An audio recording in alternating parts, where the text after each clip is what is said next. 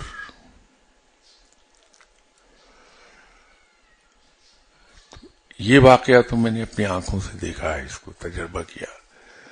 پھر مرشد صاحب دنیا سے تشریف لے گئے تھے. میں آج اسلام آباد گیا تو میرے ساتھ ایک صاحب جن کے پاس روحانیت تو نہیں تھی لیکن روحانیت کے بارے میں معلومات بہت تھی.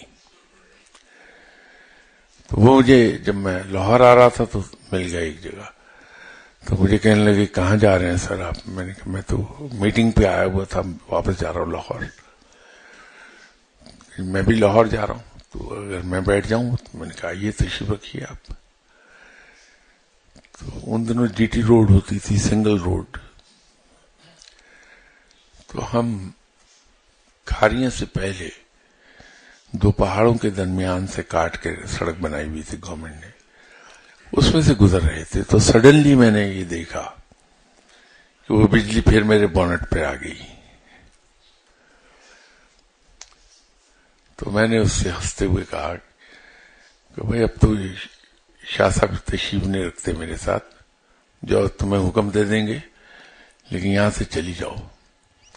تو رائٹ سائڈ پر جو پہاڑ تھا اس پر جا کے چمکنے لگ گئی، لیکن وہ صاحب بے ہوش ہو گئے خوف کے مارے. تو یہ بجلی کے بارے میں وہاں خود شاہ صاحب نے حکم دیا تو وہ پہاڑ پر چلی گئی. یہاں میں نے صرف ریفرنس دیا اپنے مرشد صاحب کا، اپنے شیخ کا، تو وہ پہاڑ پر چلی گئی، چمکنے لگی. جب ان دو واقعات کو میں دیکھتا ہوں تو اس سے خیال یہ ہوتا ہے کہ جناب بابا فرید شکر رحمۃ اللہ علیہ جو اتنے بڑے مقام پر تھے کہ آپ کی رسائی سدرۃ المنتہا تک ہے. یہ جناب خواجہ غریب نواز صاحب نے جناب حضرت بختیار کاکی رحمۃ اللہ علیہ صاحب کو بشارت دی تھی کہ تمہارے اس شاگرد کی رسائی سدرۃ المنتہا تک، اس کی پرواز سدرۃ المنتہا تک ہوگی. تو بابا صاحب اگر ان کے بارے میں یہ مشہور ہو جائے کہ بجلی کو لوٹے میں بند کر دیا تھا تو میرے خیال میں اس میں مبالغہ نہیں ہوگا. یہ ایک سوال ہے کہ اسلام ہمیں زندگی کا ایک جنرل اور براڈر مقصد تو بتاتا ہے، لیکن انفرادی طور پر ہر انسان کا اپنا ایک انفرادی رول بھی ہے. ایسے حالات میں جبکہ ایک فرد اپنی زندگی کی سمت کا تعین نہ کر سکے اور اسے یہ احساس بھی شدت سے ہو کہ وہ اللہ کی دی ہوئی نعمتوں یعنی وقت اور ذہنی اور جسمانی صلاحیتوں کو ضائع کر رہا ہے، کیا کیا جائے؟ انفرادی طور پر ایک انسان اپنی سمت کا تعین کیسے کرے تاکہ وہ اپنا بھرپور رول ادا کر سکے سوسائٹی میں؟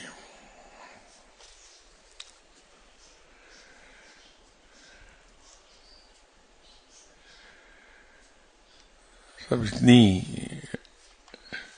بڑی باتوں کے بارے میں تو میں کچھ عرض نہ کر سکوں، لیکن میں ایک چیز جانتا ہوں کہ اگر انسان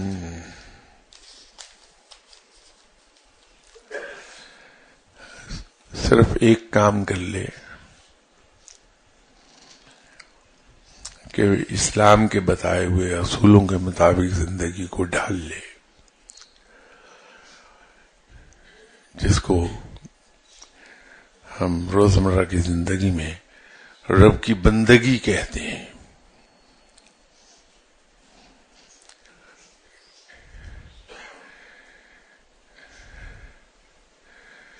بندگی رب تعالیٰ کی یہی ہے کہ رب تعالیٰ نے جو کچھ ہمیں حکم دیا ہے، رب جیسا چاہتا ہے کہ ہم ایسی زندگی گزارے جب ہم رب کی ہر فرمان کی پابندی کرتے ہیں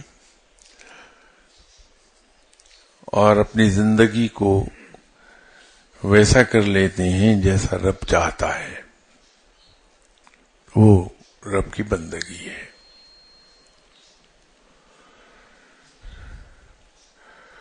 تو ہم اپنی زندگی کو اسلام کے اصولوں کے مطابق ڈھال لیتے ہیں اور زندگی کا صرف ایک مقصد مقرر کر لیتے ہیں، اپنا ایک آبجیکٹو بنا لیتے ہیں اپنی لائف کا. اور وہ آبجیکٹو بڑا سادہ سا ہے، سمپل، اس میں کوئی اتنی بڑی راکٹ سائنس انوالو نہیں ہے. وہ یہ کہ میری عبادات صرف رب کے لیے ہیں اور میرا جینا دوسروں کے لیے ہے. تو جب انسان اپنے لیے نہیں دوسروں کے لیے جینا شروع کر دے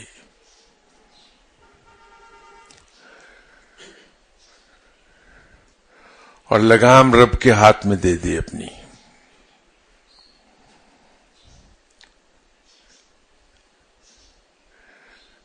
تو انسان اپنا رول خود ادا کرنے لگتا ہے.